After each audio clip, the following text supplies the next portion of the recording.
Pete the Cat and the Bedtime Blues. Pete and the gang had a great day. They'd been at the beach, surf and sun, and tons of fun. But when the sun went down, they didn't want the fun to end, so Pete had an idea. Hey, how about a sleepover? More time for tons of fun.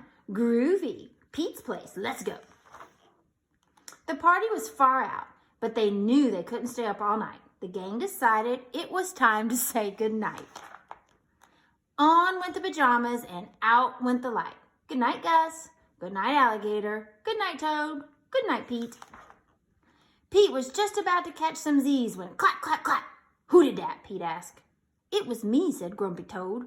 I don't want to go to bed. I want to clap instead. Pete covered his head.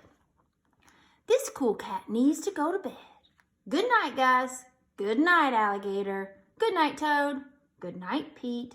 Time to sleep. Pete tried again to catch some Z's when rat-tat-tat. Who did that? Pete asked. It was me, said Gus the Platypus.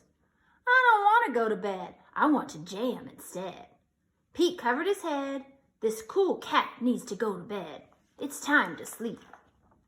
Good night, Gus. Good night, Alligator. Good night, Toad. Good night, Pete. Pete closed his eyes to catch some Z's when he heard munch, munch, munch. Pete had a hunch it was Alligator. He was always up for eating.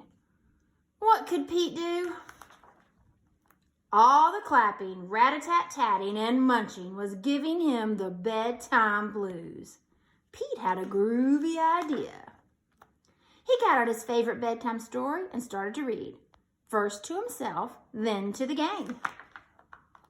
Pete noticed it was finally quiet. No more clapping, no more rat-a-tat-tatting, and no more munching. They all settled down. No one made a sound. Pete yawned and turned off the light. Good night. Sleep tight.